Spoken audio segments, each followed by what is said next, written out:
नमस्कार, मैं हूं आरती और आप देख रहे हैं वेनम टीवी किड्स। 1984 में आज के दिन यानी कि 12 जनवरी को इंडियन गवर्नमेंट ने डिक्लेयर किया था नेशनल यूथ डे और तब से हर वर्ष इसे सेलिब्रेट किया जाता है एक बहुत इंपॉर्टेंट ऑब्जेक्टिव के साथ। आप सभी जानते हैं स्वामी विवेकानंद को और उनकी जो प्रीचिंग्स है, उनकी जो टीचिंग्स है, उसके रिलेटेड हमारे यूथ में एक अवेयरनेस क्रिएट करने के लिए, ताकि अपने आगे की जिंदगी जो है वो एम्पावर्ड होकर जिए और जितना ज़्यादा अपनी सोसाइटी के लिए वो बेनिफिशियल बन सकते हैं, उन्हें मदद रूप बन सकते हैं, उस हेतु के साथ अपना आगे का जीवन जो है वो उसका लक्ष्य बनाएं और आगे अच्छे से हैप्पीली क्रिएटिवली अपनी लाइफ में बढ़े, ताकि ओवरऑल जो है हमारा देश जो है वो भी उन्नति और प्रगति की ओर बढ़े।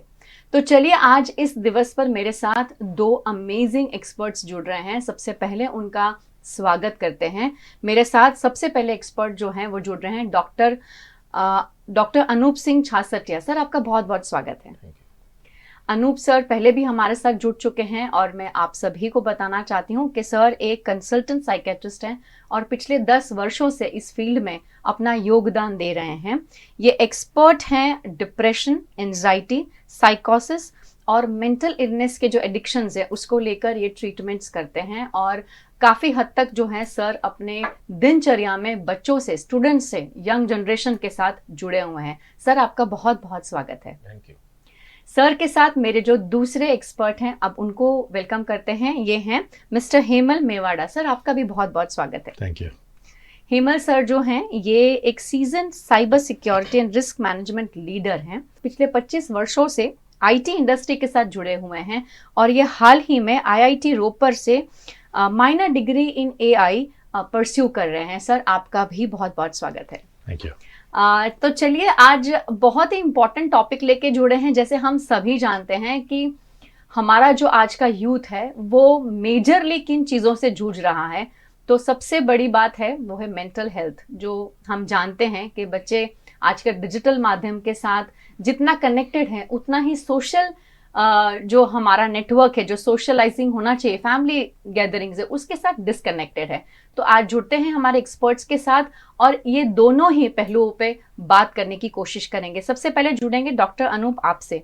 सर, मैं आपसे अगर कहूँ कि हमारे 21वीं सदी का यूथ जो है, अगर आपको उसे ब्रीफ में डिस्क्राइब करना हो तो आप क्या कहेंगे? यूथ मतलब कि जो कोई भी 14 to 24 की एज में है जी, वो जिसके पास एंडलेस पोटेंशियल है, करेज है कुछ भी अचीव करने के लिए, नया एक्सप्लोर करने के लिए, नया कुछ इनोवेट करने के लिए, बट डिसिप्लिन भी ज़रूरी है। अगर उनको अच्छे से मोल्ड किया तो अच्छा कुछ आउटकम आने के लिए हम उनको ग्रो करने के लिए हेल्प कर सकते हैं। राइट। पर काफ़ी कुछ चीज़ें हैं कि जो यूथ में प्रॉब्लमेटिक भी चल रही है, जैसे कि कुछ एडिक्शंस है, कई लोगों को अपॉर्चुनिटीज नहीं मिलती है, ज़्यादा फ्रस्ट्रेट हो जाते हैं। और ज़्यादातर जो लोग हम देखते हैं जो हमारे क्लिनिक में विजिट करते हैं या तो फिर जो कोई भी मेंटल इलनेस से सफ़र कर रहे हैं, वो ज़्यादातर यूथ में ज़्यादा चांसेस दिख रहे हैं क्योंकि फ्रस्ट्रेशन का लेवल ज़्यादा है, सुसाइड का इम्पैक्ट ज़्यादा है। राइट। और पेरेंट्स कई बार टाइम नहीं दे पाते, उसका इम्पैक्ट यूथ में ज़्यादा दिख रहा है। Right, right. सो ओवरऑल बिल्कुल सही कहा सर ने कि यूथ जो है हमारा आज का नहीं पर हमारे आने वाले जो देश का भविष्य है और इसके ऊपर काम करना बहुत ज़्यादा ज़रूरी है। और काम तो एक्चुअली रूट्स से होना चाहिए, पर हम ये कहेंगे कि कभी भी आप इसकी शुरुआत कर सकते हैं। वो कहते हैं ना कि कभी भी देर नहीं हुई है, आप जब से जागते हैं तभी सवेरा होता है। तो ये नया वर्ष जो है 2025 का, हम यही आशा रखते हैं कि जो हमारा यूथ है ये अपने आप पर काम ज़्यादा करे, ताकि एक छोटी सी खुद में भी एक छोटा सा चेंज अगर वो ला सकते हैं तो आई थिंक बहुत बड़ा चेंज धीरे धीरे सोसाइटी में हमें देखने को मिल सकता है। क्योंकि यूथ का सबसे ज़्यादा जो क्लाइंटल ग्रुप मैं कहूँगी तो पीयर ग्रुप है, जिसके साथ वो काम करते हैं, दिन भर बाहर होते हैं, क्लासेस होती, ट्यूशन्स होती, कॉलेज में जाते हैं। तो जब एक बच्चा जब है वो अपने ऊपर एक पॉजिटिवली काम करने की कोशिश करता है तो उसको देख के कहीं ना कहीं वो प्रभाव दूसरे बच्चों पे भी पड़ता है और डिफरेंस आता है, समय लगता है, पर हाँ, हमें पेशेंस रखना है और कंसिस्टेंसी जो है वो मेंटेन करती रहना है। तो चलिए अब जुड़ते हैं हमारे दूसरे एक्सपर्ट हेमल जी के साथ। सर, मैं आपसे जानना चाहूंगी, आप डिजिटल वर्ल्ड के साथ पिछले 25 वर्ष से जुड़े हुए हैं, और जब हम बात करते हैं 2025 की, मतलब 21वीं सदी की, तो हम सभी जानते हैं कि आजकल हमारा सारा काम डिजिटलाइज्ड हो गया है। यहाँ तक कि अगर हम छोटी सी चीज भी खरीदने जाते हैं तो आजकल हम डिजिटल पेमेंट यूज करते हैं रादर देन कैश निकालना, या कैश एक्चुअली निकालना अब बहुत बड़ा ऐसा तनाव जैसा लगता है कि ओ एटीएम जाना पड़ेगा, इट इज लाइक दैट। तो इतना ईजी हो गया है। आपके हिसाब से एज एन एक्सपर्ट, ये जो वातावरण आजकल का है, ये हमारी युवा जनरेशन के लिए कितना पॉजिटिव है? युवा जनरेशन के लिए पॉजिटिव तो बहुत है जी। I would not address the negative portions right now, but positive में आप देखें तो रूरल जो स्टूडेंट्स है, उन लोगों को जो स्टडी, जो पहले क्या था कि उन लोगों को मटेरियल, उन लोगों को लाइब्रेरीज नहीं होती थी, राइट? मतलब रूरल देखो, दूर मतलब टाउन्स देखो, तो अभी डिजिटल मीडियम से वो लोग जो भी कोर्सेज है, जो भी एजुकेशन लेना चाहते हैं, वो इतना ईजी हो गया है। And it's as simple as Google lens में आप किसी चीज़ का फोटो क्लिक कीजिए, उसका पूरा विवरण आपको दे देंगे, पूरा इंफॉर्मेशन मिल जाएगा। So this is what has happened with digital age. So जो मेट्रो में बच्चे पढ़ते हैं, जितना फैसिलिटी उनके पास है, वही हम कह सकते हैं डिजिटल एज में वही फैसिलिटी रूरल और टाउन और विलेजेस के बच्चों के पास भी है via internet, you know. And career opportunities, that is the major thing. Careers में पहले के टाइम में देखे तो बाहर जाते थे, यू नो, काम ढूंढते थे। अभी का डिजिटल एज ने इतना ग्लोबल एक्सपोजर दे दिया है सभी बच्चों को, मतलब सबको, कि आप घर बैठे अपनी स्किल, यू नो, आप ऑनलाइन अपना पोर्टफोलियो डाल सकते हैं, आप उनको बेच सकते हैं, यू नो, एक घंटे का पैसा आप अपने स्किल से कमा सकते हो। you know, वो डिजिटल ने चेंज किया हुआ है, you know. Even health care, same thing, right. और अगर हम वैसे देखने जाएं तो शायद हमने ये कभी नहीं सोचा था कि जब हम एक होटल में या रेस्टोरेंट में जाएंगे तो हमें मेनू भी गूगल पे देखना पड़ेगा, क्योंकि हम इतना यूज्ड टू है एक प्रिंट माध्यम से। और डिजिटलाइज होने के बाद फायदे तो अनेक हैं, जैसे आपने कहा, और आपने ये भी बहुत अच्छे से कहा कि पॉजिटिव चीज़ों पे आप उसका हमारा ध्यान दर्शाना चाहते हैं, यूथ का ध्यान दर्शाना चाहते हैं। नेगेटिव पे हम धीरे धीरे, मैं नेगेटिव नहीं कहूँगी पर चैलेंजेस, हाँ, क्योंकि वो शायद हम सभी को पता होने चाहिए एज अ कम्युनिटी, तभी शायद हम एक दूसरे को मदद भी कर पाएंगे। और जो इनके नेगेटिव इम्पैक्ट हैं उससे बचने के लिए शायद हमें मिलकर ही इसके ऊपर काम करना पड़ेगा एज अ कम्युनिटी। सर, जुड़ते हैं आपसे फिर से। एक साइकोलॉजिस्ट होने के नाते, एक मनोचिकित्सक होने के नाते, आपके अनुसार अगर हम आज के युवा की बात करते हैं तो जो मानसिक स्वास्थ्य है बच्चों का, वो पॉजिटिव रखने के लिए उन्हें किन बातों का ध्यान रखना चाहिए? युवा है जो, वो बेसिकली ट्रांसफॉर्म हो रहे हैं डिपेंडेंसी से इंडिपेंडेंस तरफ जी। तो हर किसी को चाहिए कि मुझे कुछ इंडिपेंडेंटली करना है। तो जैसे पेरेंट्स के इन्फ्लुएंस में है या तो फिर पेरेंट्स के गार्डियनशिप में है, तो वो ग्रेजुअली उनको चाहिए कि नहीं, मैं खुद से करूंगा या कुछ करना है जी। तो वो टाइम है कि जहाँ पे वो लोग कुछ ना कुछ मिस्टेक्स करते हैं या तो फिर पीयर प्रेशर में आके कुछ गलती हो जाती है जी। तो वहाँ पे डिसिप्लिन एक ज़रूरी है। डिसिप्लिन के साथ में थोड़ा पेशेंस चाहिए कि जहाँ पे वो जो कुछ भी एफर्ट लगा रहे उसका इमीडिएट आउटकम ना मिलके कहाँ तक का होरिजन हो सकता है या तो फिर क्या एक्सपेक्ट कर सकते हैं प्रैक्टिकली, तो वो एक चीज़ कंसिडर करनी चाहिए। जहाँ पे आपको जो चीज़ का जितना एक्सपोजर चाहिए, जैसे कि सोशल मीडिया है या तो फिर जो डिजिटल एजुकेशन या जो डिजिटली जहाँ पे भी अपने को एक्सप्लोर करना है, वहाँ पे भी अगर आप बहुत ओवर इंटेलिजेंस हो रहा है, ओवर इन्वॉल्वमेंट हो रहा है, तो दैट कैन हार्म। तो वहाँ पे अगर हम कुछ बैलेंस कर सकते हैं कि जहाँ पे एजुकेशनल लाइफ और पर्सनल लाइफ या तो फिर सोशल लाइफ, जहाँ पे प्रोफेशनल लाइफ और पर्सनल लाइफ, वहाँ पे जितना बैलेंस हो सकता है वो बैलेंस करके चले। किसी की मेंटरशिप में कर सकते हैं या तो फिर किसी को अगर आपको कुछ प्रॉब्लम हो रहा है तो आप हेल्प ले सकते हैं जी। ज़्यादातर जो लोग होते हैं अभी मेंटल हेल्थ के लिए ज़्यादा अवेयरनेस यूथ में ही है कि जहाँ पे उनको लग रहा है कि नहीं मैनेज हो पा रहा है या खुद से नहीं हो पा रहा है या फिर कुछ उनको बहुत फैंसी टर्म्स पता है अभी के लिए, कुछ भी प्रॉब्लम हुआ तो दे विल से कि डिप्रेशन हो गया, एंजाइटी हो गया। Very true. वो बहुत मेजर टर्म है, आप रूटीन में वैसे यूज करोगे तो प्रॉब्लम बड़ा लगेगा, आपको उसको ओवरकम करने के लिए वो सिवियरिटी लेवल्स नहीं समझते हैं, वो जनरलाइज कह देते हैं उस चीज को। तो और पेरेंट्स में शायद से उतनी अंडरस्टैंडिंग नहीं है, तो वहाँ पे थोड़े कन्फ्लिक्ट्स होते हैं। तो वहाँ पे कम्युनिकेशन हेल्प करेगा कोई भी चीज को सॉल्व करने के लिए। आप जितना डायरेक्ट वे में और जितना ट्रांसपेरेंट कम्युनिकेट करोगे तो वो आपको ज्यादा इम्पैक्ट देगा। तो जहाँ पे आप बैलेंस करके चलोगे personal professional life social life, वही है कि जो आपको आगे जाके हेल्प करेगा। और जो फर्स्ट इम्पैक्ट हम लोग जो देखते हैं कि एडिक्शन का जो है वो फर्स्ट एक्सपीरियंस ज्यादातर बच्चों में 16 to 18 ईयर्स की एज में हो जाता है। First experience just because of the peer pressure और या थोड़ा बहुत कुछ सोशल मीडिया से या कुछ इन्फ्लुएंस होके जो फर्स्ट हैंड एक्सपीरियंस है वो that is below the age of 18, तो ज़्यादातर 16 to 18 में होता है। तो वहाँ पे थोड़ा बहुत आपके पेरेंट्स के साथ या तो फिर जो आपके कलीग्स है या तो फिर आपके जो मेंटर्स है उसके साथ अगर आपका अच्छा रेपो है या कम्युनिकेशन है तो वहाँ पे वो सारी चीज़ें प्रिवेंट कर सकते हैं। राइट। आई थिंक आप जो कहना चाहते हैं उसके बारे में मैं सिर्फ एक ही लाइन में समराइज करना चाहूँगी कि उनकी जो भी क्वेरीज हैं, जो कंसर्न्स हैं, उसका जो जवाब है वो अपने अडल्ट से ले रादर देन पीयर्स के पास, क्योंकि उनके पास भी इतनी शायद उस बारे में अवेयरनेस नहीं है। वो भी उतना ही बता पाएंगे जितना वो जानते हैं। बट आज के ज़माने में सबसे अच्छी बात यह है सर कि हमारे पास हर क्षेत्र में एक्सपर्ट्स हैं, जैसे साइकोलॉजिस्ट हैं, काउंसलर्स हैं, क्लिनिकल साइकोलॉजिस्ट हैं। हमारे समय में ऐसा कुछ भी नहीं था, मतलब काउंसलर तो हमने सुना ही नहीं था कभी कि कोई काउंसलर होता है। लेकिन आज जब हम देखते हैं कि स्कूल्स में भी हम काउंसलर्स देखते हैं, अलग अलग काउंसलर्स के साथ साइकोलॉजिस्ट हैं, टेस्टिंग होती है बच्चों की। बच्चों के लिए हेल्प के लिए एक एग्नी आंट जैसा एक कंसेप्ट बनाया हुआ है जहाँ बच्चे अपने मन की बात लिखते हैं और उनको एक जवाब मिलता है या एक्सपेक्ट करते हैं कि यहाँ से एक जवाब मिल सकता है। और आपने बहुत सही कहा कि पेरेंट्स को इंटरेक्शन का समय निकालना बहुत ज़्यादा ज़रूरी है, क्योंकि आई थिंक वो ही एक चीज़ है जहाँ हम मार खा जाते हैं जब, क्योंकि ज़्यादातर न्यूक्लियर फैमिलीज है। और मैं ये भी नहीं कहूँ कि पेरेंट्स इसमें पूरी तरह से रिस्पॉन्सिबल है, क्योंकि हालांकि उनका समय जो है वो भी कटोकटी में चलता है जब हम घर वापस आते हैं। हाँ, लेकिन अगर हम छोटी छोटी एक्टिविटीज़ जैसे कि डिनर टाइम है, अगर हम साथ में बैठकर जो 15 मिनट हैं वो गुजार सकते हैं, एक दूसरे से बातचीत करना, एक दूसरे के दिनचर्या के बारे में डिस्क्राइब करना, अगर वो हम कर सकते हैं एज अ पेरेंट, तो बच्चा भी कहीं ना कहीं फील करेगा कि हाँ उसे भी ये सब चीज़ें कहनी चाहिए, क्योंकि रूटीन में आप लोग शेयर करते हैं एज अ पेरेंट।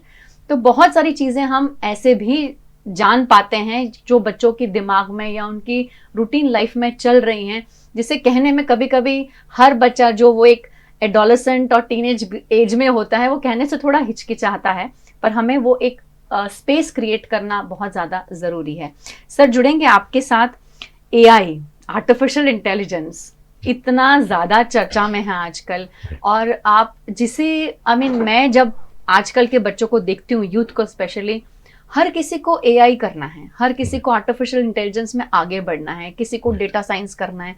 मतलब आईटी जो फील्ड है वो इतना ज़्यादा उसने बच्चों के दिमाग पर शायद पॉजिटिव इम्पैक्ट ही बनाया होगा, इसीलिए बच्चे इतना ज़्यादा उसकी तरफ खींचे जा रहे हैं।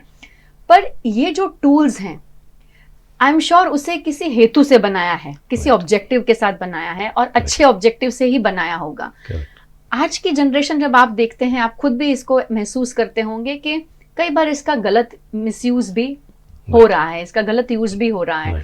तो ऐसे में जो बच्चा है, जो आज का यूथ है, वो इन टूल्स को किस तरह पॉजिटिवली यूज कर सके, मतलब अपने आप को किस तरह से ट्रैक पे रखे ताकि वो ऑफ ट्रैक ना चला जाए।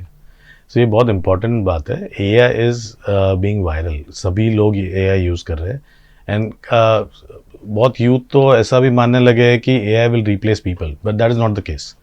सर, मैं चाहूंगी आप ये फिर से बोलें एक बार। Okay. यही लाइन आप फिर से एक बार दोहराएं। सो यूथ को ये मिथ निकाल देना है कि AI is going to replace people, right. AI को एक असिस्टेंट की तरह यूज करके खुद की प्रोडक्टिविटी इंक्रीज करनी है। That is what is AI for. AI को हमने ही ट्रेन किया है, हमने ही बनाया है, वो ह्यूमन इमोशन नहीं ला पाएगा, it's going to take lot of time. लेकिन जितना असिस्टेंस उसके पास ले सके, राइट। AI एक्चुअली आपका टाइम बचाता है, आपका एफिशिएंसी बढ़ाता है, आपका प्रोडक्टिविटी बढ़ाता है, एंड उसी के लिए यूज करना चाहिए।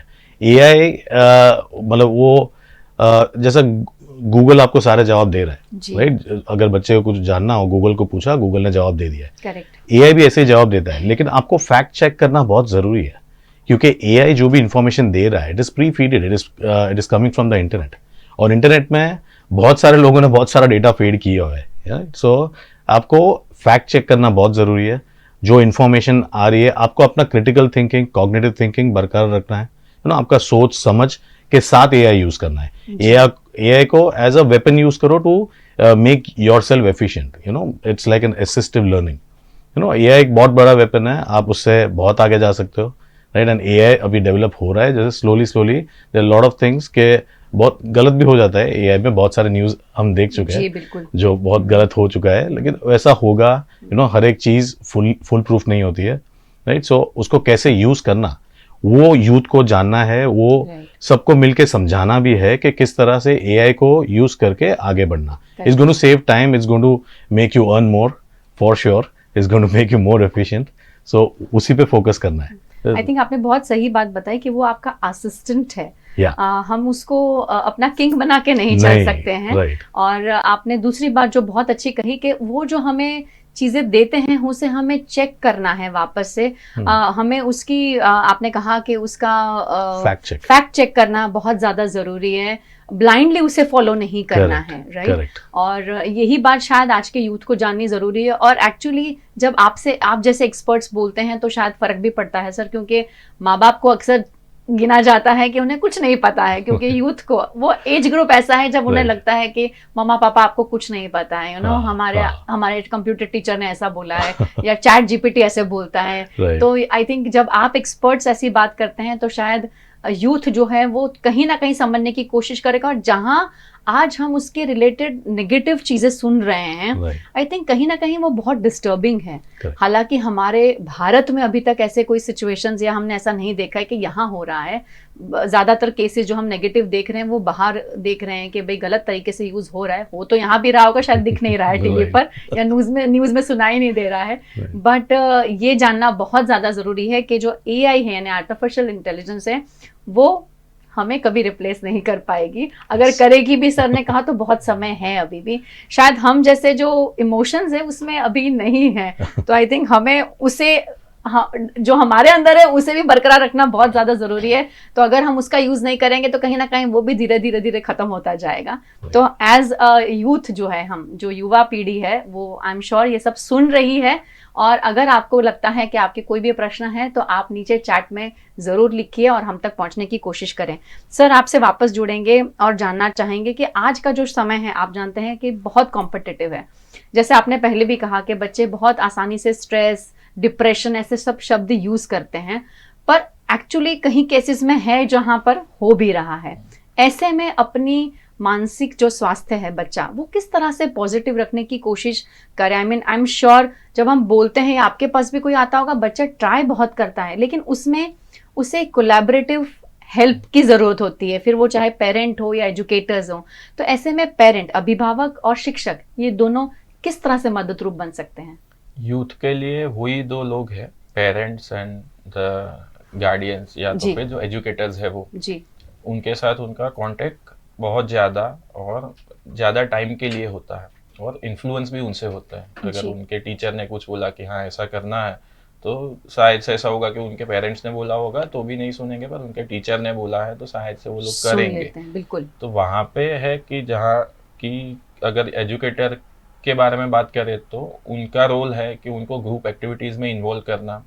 प्रैक्टिकली आप कितना एक्सपेक्ट कर सकते हैं कोई भी सिचुएशन से, या तो फिर कंपटीशन अगर है कहीं पे भी, हम देख रहे हैं कि बहुत कॉम्पिटिटिव वर्ल्ड है, हर किसी को फर्स्ट आना है, पर कभी कोई सेकंड भी आएगा, कोई फेल भी होगा। तो फेलियर को भी एक्सेप्ट कैसे करना है, या तो फिर कनेक्ट कैसे करना है एक दूसरे के साथ में, वो सारी चीज़ डेवलप करने के लिए थोड़ी बहुत रिक्रिएशनल एक्टिविटीज़, थोड़ी बहुत फिजिकल एक्टिविटीज़, एक्सरसाइजेज उसके लिए गाइड कर सकते हैं।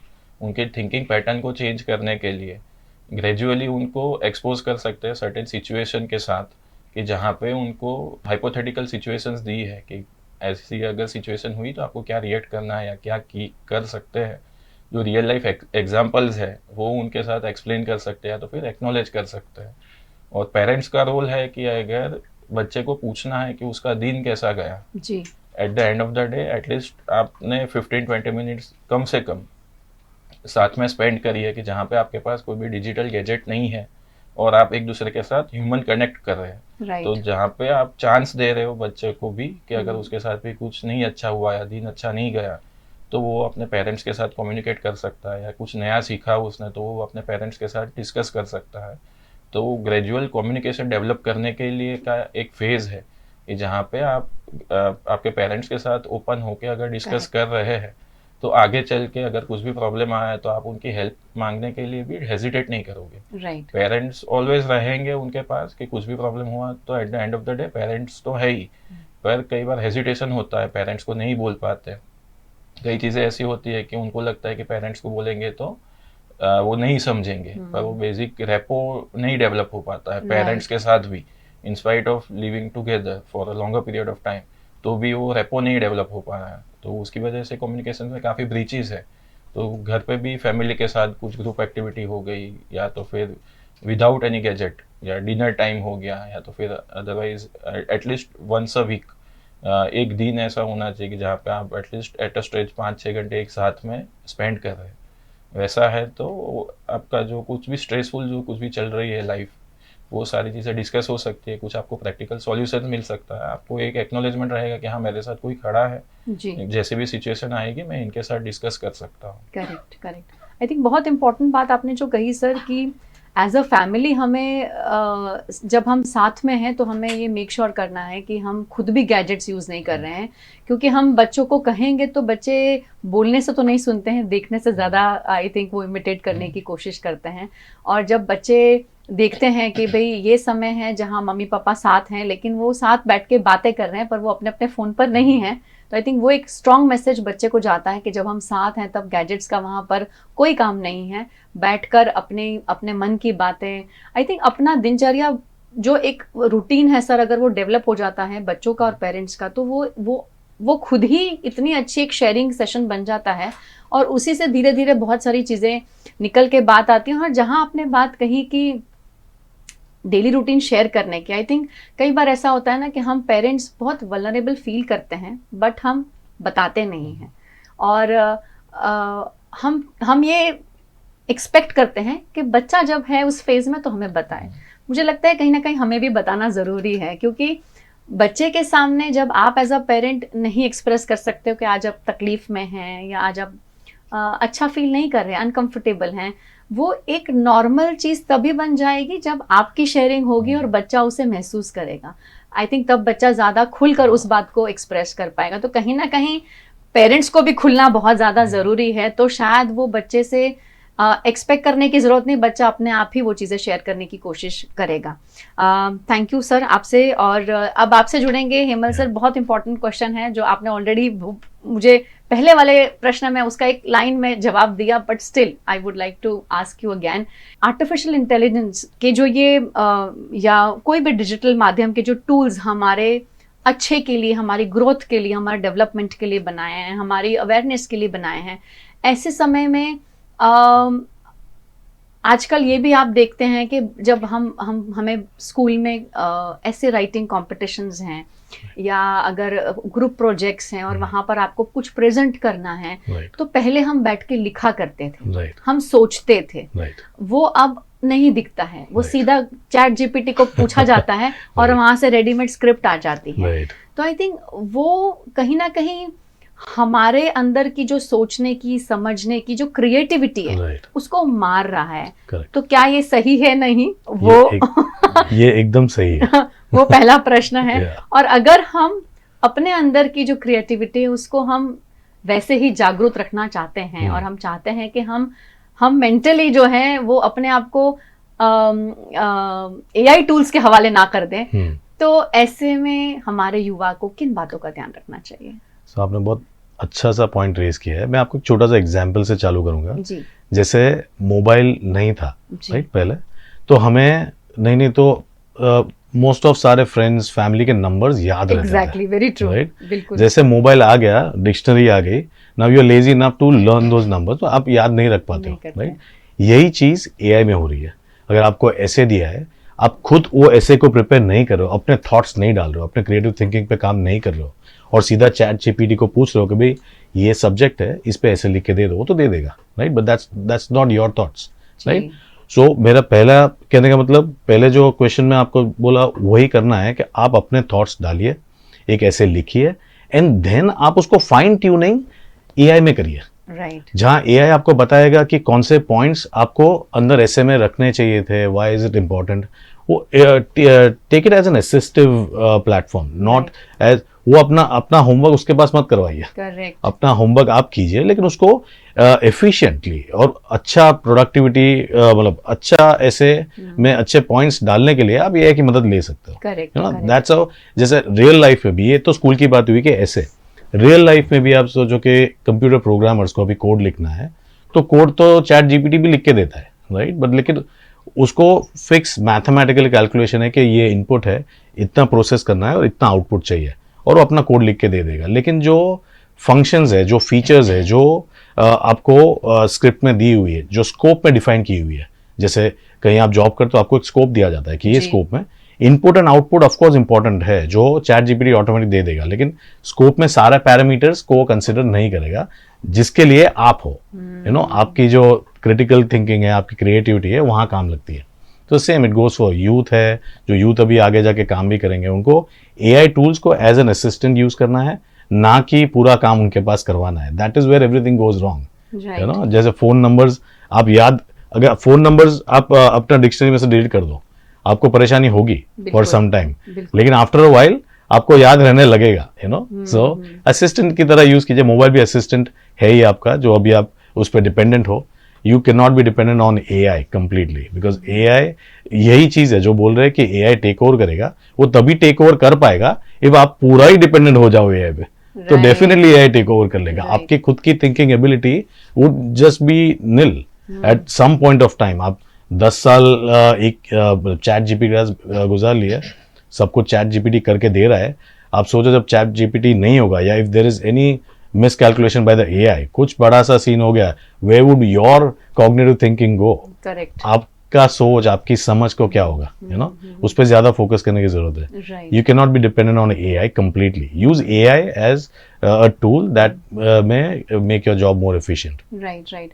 सो बहुत बढ़िया उन्होंने कहा कि हमें उसे एज एन असिस्टेंट यूज़ करना है, और जहाँ उन्होंने कहा कि आप आपका जो करंट नॉलेज है आप उसको और बेहतर बनाना चाहते हैं, या आपने जो मैटर सोचा है, जो लिखा है, उसमें अगर आप चाहते हैं कि इसमें कुछ और इन्फॉर्मेशन अगर कहीं से आनी चाहिए, या शायद आपको लगता है कि एआई आपको या चैट जीपीटी आपको दे देगा, तो वो आपके उसमें और बेनिफिट करेगा, आपके नॉलेज को और इम्प्रूव करने की कोशिश करेगा। तो हमें उसे उस तरीके से देखना है, ना कि अपने आप को हैंडीकैप बना देना है और सोचना ही नहीं है और सारा काम उसी को देना है। और हम ये बिल्कुल नहीं चाहते हैं कि चैट जीपीटी जो है या एआई इतना ज़्यादा आ जाए, हाईलाइट हो जाए कि हमारी जो इम्पोर्टेंस है, हमारा ह्यूमन नेचर जो है, हमारा ह्यूमन थिंकिंग जो है, जो उन्होंने कहा कि क्रिटिकल थिंकिंग है, कॉग्निटिव थिंकिंग है, वो पूरा ही खत्म हो जाए। आई थिंक हम ह्यूमंस इसीलिए तो माने भी जाते हैं, क्योंकि हम सोच पाते हैं, वरना फिर हमारे में और टेक्नोलॉजी में क्या फ़र्क रह जाएगा। और ये फ़र्क को हमें बरकरार रखना है और अपनी इम्पोर्टेंस को बरकरार रखना है, और अपने आप को जो है अच्छा, मतलब अगर आप चाहते हैं कि आप लॉजिकली कुछ चीज़ों को जानना चाहते हैं, परखना चाहते हैं, तो आप इनका असिस्टेंट इनको बनाएं, इनकी मदद लें, लेकिन संपूर्ण तरीके से अपने आप को इनको ना दें। सर, आप दोनों का बहुत बहुत शुक्रिया आज हमारे साथ जुड़ने के लिए और अपना कीमती समय हमें देने के लिए। लेकिन जाते जाते मैं आपसे आज का जो दिन है नेशनल यूथ डे, इस पर एक मैसेज ज़रूर लेना चाहूँगी अपनी ऑडियंस के लिए। सर, पहले आपसे लेंगे। हमें अपने इमोशंस, थॉट्स, टेक्नोलॉजी को हमें डोमिनेट करना है, ना कि अपने इमोशंस, थॉट्स और डिजिटल टेक्नोलॉजी को हमें डोमिनेट करने देना है। करेक्ट। और अगर लाइफ में कुछ भी डिफिकल्ट सिचुएशन आती है, हर किसी की लाइफ में आती है, अभी नहीं तो बाद में, कभी भी, तो one day at a time लेके चल सकते हैं। जब भी आपको बहुत डिफिकल्ट लग रहा है, तो जितना आपको दिख रहा है, जितना आप महसूस कर सकते हैं, वहाँ तक का देखिए, चलते रहिए। अगर आपको लग रहा है कि नहीं, अकेले से नहीं हो पाता है, तो कई बार हमें कोई टीम की ज़रूरत रहती है जी। तो टीम एफर्ट के फॉर्म में आप किसी को हेल्प ले सकते हैं। हेल्प मांगना that is not a sign of weakness. आप हेल्प मांगोगे तो आपको पॉसिबल है कि वो छोटी सी प्रॉब्लम हो या बड़ी भी हो, तो उसको ओवरकम करने के लिए चांस मिलेगा आपको। पेशेंस डेवलप करना बहुत ज़रूरी है। करेक्ट। इमीडिएट आउटकम नहीं हो पाता कई बार काफ़ी सारी चीज़ों का, तो वहाँ पे पेशेंस डेवलप करने के लिए वर्कआउट कर सकते हैं। Right. Thank you so much sir, आपके इस वेरी इंपॉर्टेंट मैसेज के लिए। हिमल सर आपसे जुड़ेंगे और आपका मैसेज जानना चाहेंगे। सो करंट यूथ के लिए मैं ये कहना चाहता हूँ कि आप AI को यूज़ करें, अपने बेनिफिट के लिए यूज़ करें, अपना स्किल डेवलप करने के लिए यूज़ करें, आपका कैरियर ग्रोथ के लिए यूज़ कीजिए, राइट। एंड आपका से फॉर एग्जांपल आप कोई कैरियर आपने सिलेक्ट किया है, वो कैरियर में आगे बढ़ने के लिए कौन से स्ट्रीम है, world is changing pretty fast, उसके लिए आप AI की मदद ले सकते हो कि कहाँ पे आप किस स्किल को डेवलप कर सकते हो, किस स्किल के डेवलप होने से आपको कहाँ बेनिफिट मिल सकती है, ये सब रिसर्च करें AI की टूल्स की मदद से। बहुत सारे टूल्स है, अपने करियर के हिसाब से इतने सारे टूल्स आप यूज़ कर सकते हो जिसकी कोई लिमिट नहीं है। लेकिन आप खुद का कॉग्निटिव थिंकिंग बरकरार रखिए, खुद की सोच समझ बरकरार रखिए, अपना खुद का स्किल डेवलपमेंट कीजिए, राइट। एंड देन AI को एज अ पार्टनर यूज़ कीजिए। डिजिटल एज एक बहुत बड़ा बून है और उसको आशीर्वाद के हिसाब से ही रखे। वेरी ट्रू, बहुत सही बात आपने कही कि ये हमारे लिए बहुत ही बड़ी बात है कि हमारा टेक्नोलॉजी इतना एडवांस है और हम हर रोज़ कुछ नया नया सीखते हैं। और आई थिंक कोविड के समय हमने इसका बेस्ट एग्जांपल्स भी देखे, इरिस्पेक्टिव ऑफ कोई भी एज ग्रुप था, अपने अपने छोटे छोटे अपने हुनर को लेके जो लोगों ने वीडियोस क्रिएट किए या छोटे छोटे कोर्सेज किए, अगर ऑनलाइन कोर्स की बात करूँ मैं, वो किए, तो कहीं ना कहीं लोगों के अंदर की जो चीज़ें छुपी हुई थी वो बाहर निकला। वो एक उनका खुद का इंटरेस्ट था, उनकी हॉबी थी, और डिजिटली वो चीज़ों ने उनको सपोर्ट भी किया। तो आज कुछ हाउसवाइफ्स जो सिर्फ हाउसवाइफ्स थी, पर आज एक बहुत ही अच्छे प्रोफेशनल बिजनेसमैन भी हैं, बिजनेस वुमेन भी हैं, और अपना इतना अच्छा करियर बना लिया है उन लोगों ने। तो ये हाँ, डिजिटल माध्यम का ही कमाल है कि कहीं ना कहीं हम घर बैठे लाखों करोड़ों लोगों तक पहुंचते हैं, लेकिन इसे हमें एज अ बून, जैसे उन्होंने कहा, कि इस्तेमाल करना बहुत ज़्यादा ज़रूरी है। और जैसे अनूप सर ने भी कहा कि पॉजिटिवली इन चीज़ों को लें, और जहाँ तक हो सके अगर आपको इस रिलेटेड कभी भी कोई तकलीफ़ है तो अपने आसपास में अपने पेरेंट्स हैं या आपके जो भी टीचर्स हैं जिनके साथ आप क्लोज फील करते हैं, उनसे बात करने की कोशिश करें, और आपको हेल्प जो है वो मिल ही जाएगी। मतलब आपको इसमें चिंता करने की कोई ज़रूरत नहीं है। बस यही है कि आपको सही समय पर अपना जो भी आप फील कर रहे हैं, जो तकलीफ है, उसे बताना बहुत ज़्यादा ज़रूरी है। हमेशा हम ऐसा करते हैं कि जब तक एक्सट्रीम नहीं हो जाता हम चीज़ों को बताते नहीं हैं। बीमारी के साथ भी तो ऐसा ही होता है ना, छोटा सा पेट दर्द होता है तो हमको चल जाएगा, घर के नुस्खे कर लिए हमने, दवाइयाँ खा ली, खुद के डॉक्टर बन गए, और फिर जब इतना ज़्यादा बढ़ जाता है जब हम बिल्कुल उसे हैंडल नहीं कर पाते तो फिर हम सीधा ICU में चले जाते हैं। तो वो नहीं करना है। एक्सट्रीम्स दोनों ही खतरनाक है, बिल्कुल कम और बहुत ज़्यादा, बैलेंस करना ज़रूरी है। इसीलिए अपने आसपास जो भी यूथ हमें आज देख रहा है VNM TV किड्स के इस माध्यम से या VNM TV के माध्यम से, हम सिर्फ इतना ही चाहते हैं कि आप हमारे देश का भविष्य हैं, और हम ये चाहते हैं कि भविष्य स्ट्रांग बने और भविष्य खुद में ही बहुत ज़्यादा मक्कम हो। हमें उसके लिए किसी टेक्नोलॉजी की ज़रूरत नहीं है, हम इन सबको एज अ सपोर्ट सिस्टम लेकर आगे बढ़ें। लेकिन अपना जो हमें जो ऊपर वाले ने दिया है, वो जो कॉन्फ़िगरेशन है ना इसके अंदर, उसे इस्तेमाल करना बहुत ज़्यादा ज़रूरी है। तो आप सभी का हमारे साथ जुड़ने के लिए बहुत बहुत धन्यवाद सर। आप दोनों का भी बहुत बहुत शुक्रिया अपना समय देने के लिए। और VNM TV किड्स का YouTube चैनल है, आप सभी जानते हैं। अगर आप यहाँ क्या हो रहा है ये आगे भी जानना चाहते हैं तो इसे लाइक करें, शेयर करें, और सबसे पहले सब्सक्राइब ज़रूर कर लीजिएगा। और ये वीडियो हर उस यूथ के साथ शेयर करिए जो आपको लगता है कि अब कहीं ना कहीं टेक्नोलॉजी के साथ जुड़ा हुआ है, पर कहीं उससे तकलीफ़ें भी हो रही हैं उसे, और अगर आप चाहते हैं कि वो थोड़ा सा समझे इसके बारे में, तो प्लीज़ ये शेयर करने से बिल्कुल भी हिचकिचाइएगा नहीं। नमस्कार।